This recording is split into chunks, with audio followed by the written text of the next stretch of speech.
What's going on, everybody? Welcome to Brutal Planet Comics. I'm your host, Dre the Brute Daniels, and welcome to another episode of the Indie Corner, where I sit down with everybody from the independent community, writers, artists, directors, producers. Doesn't matter if you're in the game, I want to talk to you.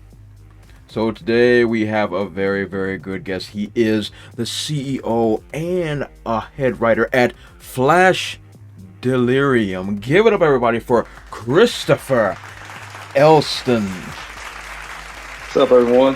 What is going on, my friend? How are you? Not too bad, man. Just chilling. Hey, that's the way to get it done. That's the way to get it done. So before we even get started, Chris, I want to thank you for making the time to come on the show and to share all your great stuff that you got cooking. I can't wait to jump into some things with you. Awesome. Yes. So before we get into all the work that you're doing at FLASH DELIRIUM, God, that word. I'm gonna burn that into my skull. FLASH DELIRIUM. Let's just get to know you a little bit. Who you are, where you come from. How did we get here? Yeah, well, I've always been into like comic books and movies. That's even as a little kid. I'm an '80s baby. Okay. God, Lord let me live to see it. I'll be 42 in April. So from a little age, man, I was like a lot of everybody else watching Indiana Jones, Star Wars, all the classic horror movies and stuff. Comic books wasn't the thing I wanted to get into originally, even as a kid. It was always movies. I watched the movies and like see all these special effects and stuff. I was I want to do that. And I've always been a storyteller. So even as a little age, like Ghostbusters was a huge thing for me. So I remember in elementary school, I would watch the movies and I would make my own little stories, like the cartoon and stuff. I would make my own little self-contained Ghostbuster stories. I would draw it out, crayon stuff. So I pretty much, I wrote my stories and I would pass them around to the kids in class so they could look at it, and that's pretty much my first entry into creative writing. Then the comic book thing came in around the time when I watched the horror film Creep Show. Okay. Yeah. And that's kind of like, ooh, comic books, and I kind of got, started getting into that. And, so I kind of did both. I would write, like the stories, movie story, and did the comic book thing. Then when I got into like my, I guess around 10, 11 years old, the Ninja Turtle craze was the thing. So that really got me wanting to draw comic books and all that stuff. So by the time I got to high school, I didn't really do the movie thing as much. I still wrote and watched and absorbed film, but I was more into comic books because around that time, Image was the big thing with Spawn and all those things. So, I was like everybody else. Everybody, I'm gonna be Rob Liefeld, Jim Lee. Yeah. So I spent a lot of time like just writing and drawing and stuff, and took art classes. So I got somewhat of an art background, and all that. By the time I graduated high school, I became a dad. I became a dad pretty early in my life. So I worked, raised kids. We had a few more kids, raised kids and everything. But I still always worked on stuff like the comic books and stuff. It wasn't until I got about around my mid-20s that I wanted to get back into film. I watched this one film called, it's a horror film called Tetsuo the Iron Man. And that film was just so amazing to me. I said, you know what? I think I want to make movies. I said, well, I'm already doing the comic books, and comic books kind of like just movies on paper. Yeah. So I kind of had that. Exactly what it is. Yeah. So I never went to film school. I just really learned on my own, and I got books, watched movie documentaries. I got a camera. I got at that time like a hi-fi 8 camera. Shot my own little stuff. Oh yeah. Bought a film camera because it was like right before digital became real big, and I tried a little bit of film stuff, and I kind of worked through that. So things happened. I eventually ended up moving back here to Virginia, and now we're about 30. In between, I did do one short film that I thought was going to become something. It never went anywhere, but I did learn. That's kind of like my film school, really. The school of hard knocks. Exactly. So I got back to Richmond, did some things. Then I finally met my current fiance, and she was in the she came from a background of like literature, like she was all about reading books and stuff. So she's a really good she's a writer when it comes like actually writing real books. Wow. So she wrote like novels, more or less, like novels. Well, she kind of did. She never published anything at the time. She's kind of like wrote her own little thing. She read a lot. She knew her knowledge of book reading was really good.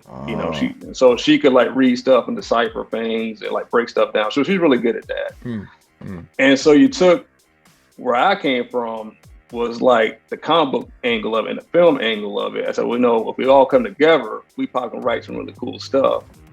So back when I came back to Richmond, I kind of got with the film community at the time, and we started, I started working on. Now we're talking about like this is about 2015 at this point. Okay. So we just her and I both we just worked on a lot of sets. I did a lot of PA stuff on different short films, and I learned a lot of different things on set.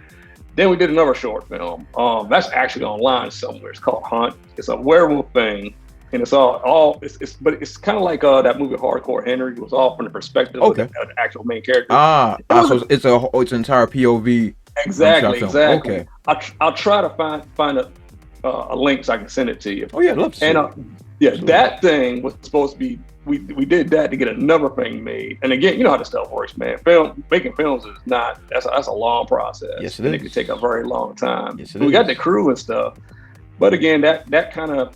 We did it. We were supposed to submit to festivals. It got finished, but it never was right where I wanted it. It was okay. You know what I'm saying? They had some of the effect stuff was cool in it. You could definitely see the energy in it. And, we're still friends with all the crew, like the DP and all that. To this day, we're still working on stuff. We actually got something now. I get that kind of segues into the comic book thing. So the movie thing's still going. We still want to try to get something going with that. That's good. But so do you have your own studio at this point, or like how is that working? I don't have my own. No, we have there's a big film community here in Richmond, and one guy may have the film equipment, the camera equipment, and my girl she's actually going to film school now too, so she has her own equipment stuff, awesome. Editing suite. We got one person may have the lights. We have people got gaffing stuff. We got people got the sound. So we got all the ingredients to make a film. And everybody's pretty are seasoned. So they're not beginners. Everybody's worked pretty predominantly in music videos and commercials and stuff. So we got So we got what we need. And I got some friends who actually shot short. Not short, but independent films. Mm-hmm. And they're actually in the festival circuit now trying to get distribution. So again, we have access to all that stuff.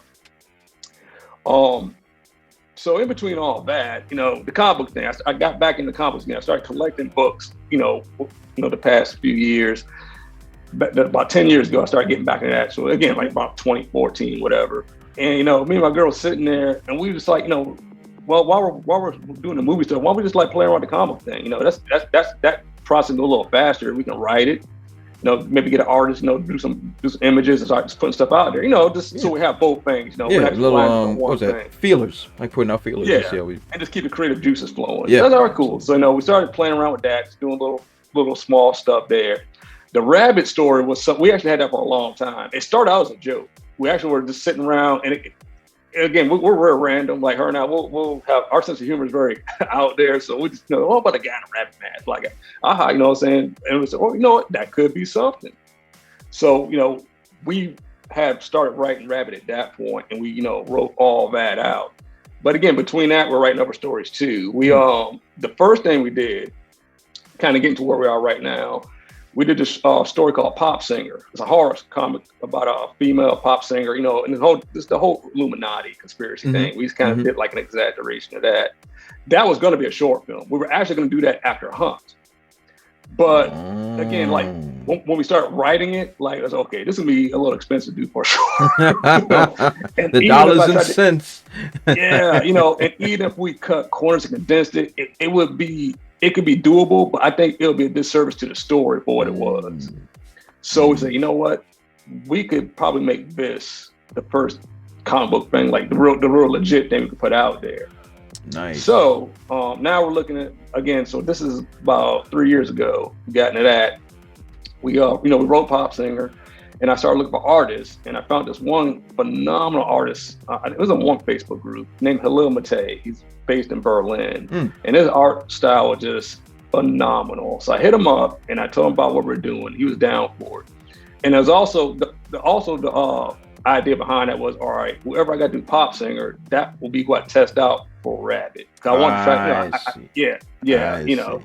So it worked out. We did Pop Singer, 18 pages. It's on our website and it's free. We said the first thing we put out, we're going to put up for free. We're not trying to get you to buy it. I just need people to know who we are and introduce them to what we do. you know. So we put that out there, and that did pretty good. People liked it, you know, got a lot of feedback, and that really helped grow our following on Instagram and all that. Was the strength of Pop Singer. And so in between all that, we were slowly working on Rabbit, because once we got towards the end of Pop Singer getting it finalized, I you know, told Khalil about the whole Rabbit thing, and he loved that, and we were slowly working on that in between putting out Pop Singer. So, you know, there was a plan behind all this. Yeah, it looks like there was a long game put into play for it to work, and I think that type of strategy goes really, really well. When in regards to, especially when you're doing something independently, that's a recipe for success there, my brother. That's a recipe for success. I like that. Thanks, man. Absolutely. And that's where we're at right now. You know, the Rabbit thing, because you know, we started dropping stuff last year. You know, that I believe it was like it's been a while now. Like I think summertime when we dropped the Flash Delirium and put Pop Singer out. Then we started off setting up the Rabbit not campaign, but like just, you know, the marketing for that towards the end of the summer. You know, we slowly did little things, and actually getting back to the movie thing, we did a fake. I don't know if you watched the toy commercial we shot for it. We did like a fake '80s toy commercial. Really? It's on the website, but I'll send you all this stuff. Cool. So that was part of our marketing. Like the toy doesn't exist. Like I made the toys, and our same film crew that we shot the other stuff, we shot it. You know, that was another thing. So, okay, I was killing two birds, one stone. I was doing the comic thing, was also, you know, touching back up on making movies and stuff again. So, you know, that helped out a lot. Doing that thing, that got a lot of attention on it.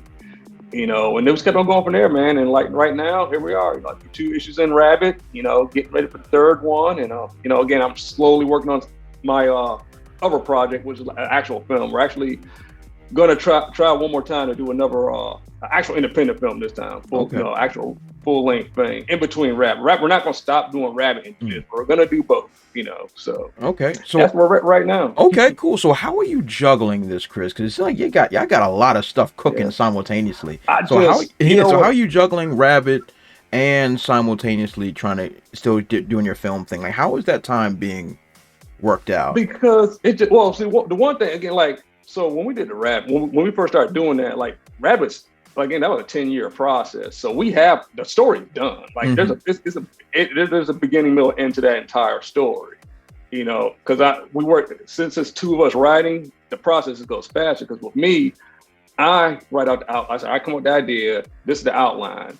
She comes in behind me and she starts, like, you know, putting in the dialogue and all that stuff. You know, and bulking it up, editing. Plus, you know, she's a good editor too. So between the both of us, where it would take one person probably a few months, we can do it. We can do pretty much like, you know, a lot more faster. Yeah. And we decided. So when I told her, all right, well, writing it will go a lot faster than us getting the book put out, because that's that's a process. Agreed. So we said, okay, let's just get as much story. If I was to get hit by a car tomorrow and be dead, you can put the story out there for at least people know about it. You know. Yep. Exactly. You know. So you know, we did all that. We created the company. We got the IP. So all that was set up. And I don't sleep a lot. You know what I'm saying? I have insomnia too. Yeah. I'm with you. So I'm constantly writing stuff. You know, I'm always writing. I write every day. And again, like, writing every day doesn't mean you're writing the whole story. Writing is just writing ideas down, or just like, you know, like writing little notes down. I'm always doing that. Exactly. And I can, you know, so that way, that's how I keep going. So I'm able to, like, you know, to work on Rabbit. All right, I can work on my movie thing. I've always been that way. I can just jump around a lot and just have it all there. So when I come back to it, you know, just putting the pieces together. But that's how we did it so long, is just, you know, doing all that. Plus, on working on film sets and everything, you become versatile, because even on, you know, on film sets, you're not just doing one thing. You're hopping around. You know what I'm saying? You're helping the camera crew. You're helping put the tape down. You're helping get actors water. You may be directing it too. I mean, you just learn how to just balance stuff. And I know it sounds crazy, but when you start doing it enough, it's, to me, it makes sense and it works. What you say makes a lot of sense to me too, because like yourself, I juggle a lot myself. Like I'm a comic creator. I run a YouTube channel. I got a bunch of other side projects that's up to my eyeballs. And I find time where everyone else does not. So I'm with you on that. Like me, I don't sleep either. So like when I did my first series that I'm still producing technically, I wrote it many moons ago. many moons ago. So all the writing, like you said, like it's done. So if I got hit by a bus, just go ahead and send them to my artist. They're ready. Exactly. You know? So I did the exact same way. But like you, I'm also in the midst of still writing my next arc. So it's a never-ending circle. But the way you put your plan together, that makes a whole lot of sense to me. That's well done. That's well done. And something else, and this took me because I'm 40 now, so I can honestly say I'm glad I'm doing this now, because I don't think I was not ready in my 20s. Everybody's different. I mean, I was ambitious and more youthful then, but I was not ready to do this kind of stuff in the 20s. 30s, get a little better, but now I'm at that point in my life where I'm mentally, able to do this, and I'm at a skill level where I know I can do this kind of stuff. Got you. And another thing is, like, I love, like, every story we make, we love. But I've learned not to get too attached to one thing, because I think that can hurt you a lot. And I love the rabbit story, and that does well. But I try to. That's how I can keep going too. Like I know how to. All right, well, I got that going. But I can tell a story in the back of my head. Let me go ahead and get that down. Just keep that momentum going. Yeah, I say any writer should take that into consideration. Always have your passion project, but always be. Try to be diverse and have multiple ideas and stories. No, and that makes perfect sense. I like to use the term burning the candle at both ends. There you go. but usually means you're burning yourself out. But at the same time, opportunities, that's how you get it done. You got to have a whole bunch of different outlets. It has to come from one end or coming from another direction. But that's the way it has to be done. Especially when you're trying to produce something that's long-standing, or something you're trying to make a franchise out of. The grind will not end. So that's awesome. That's awesome. Thank you so much, Chris, for sharing all that with us. So where can we find all your great work? Where can we find it at? Okay. Well, we got a website, www.flashdeliriumllc.com, and that you can view Pop Singer totally for free on there. And you also can purchase Rabbids issue 1 and 2. You can follow us on our IG page. That's just /delirium_LLC. And there's also a link to the website on there as well. We have Twitter. I just got on now. I was one of those guys that was like, no, I'm not getting on Twitter. But I mean, it's not bad. It's not. I've learned how to I know how to use it without punishing myself. I just strictly talk about comics, nothing else. That's the best way to do it. Yeah, so it can work out. So we got that. It actually got some more followers because of that. It's a positive experience for me. I've not had a bad experience on Twitter. That's good. I'm trying to think. We got a YouTube channel. We don't got much on the YouTube. We got the videos we made, like the toy commercials, some other things people can check us out on. And that's pretty much it right now. That's the best way to get us. Is on those platforms. Okay. Well, awesome. Well, I can't wait to see what you guys over there at Flash Delirium. Ooh, English. Flash Delirium keeps cooking up. You guys look like you guys are, rolling and cooking with fire, and I can't wait to see what else you guys come up with. Oh, right on, man. Yeah, we're like I said, we're hopefully just beginning. We got a lot more stuff we want to do. Hopefully, like our little company, we do want to expand it. Like, because the end game for it is to be an in-house for comic books and film productions. That would be really dope, and I can't wait to see your growth. Well, first, I'm happy to see that you and your fiance are doing so well in creating this brand and expanding yourselves. It's really, really cool, and it shows those that are just getting into the industry that it can be done. So what you and your fiance are doing, you're an inspiration to a whole lot of people. So you keep awesome. That up. You keep that rolling. Well, Christopher, I would like to thank you so much for making the time to come on the show and talk about all your fantastic work. Everybody, that is Christopher Elston. Definitely follow him on all his dope social media platforms. I'll leave in the description section below. And also, check out all their great work. I will also leave it in the description section below. So, Christopher, I want to thank you so much for making the time to come on the Indie Corner today. Absolutely. Thank you for having me. Oh, the pleasure is all mine. Everybody, this has been the Indie Corner, but you knew that, and you already know I'm Dre the Brute Daniels. Follow me on all my dope social media platforms that I'll put right under my face. Right there. They're not there yet, but they will be. At TheBrute00 on Facebook, Twitter, Instagram, and if I feel like being silly, on TikTok. Also, don't forget to like, comment, and subscribe. You all have been awesome, and we will catch you all next time. Also, if you want to support my channel, check out spinwiz.com or download the Spinwiz app and check out my comic series, Trouble. It was written with a lot of love, and it was definitely my favorite comic series to write. I've also written it in English and in Spanish, so whatever floats your boat, I got it for you. Thanks again, and check it out.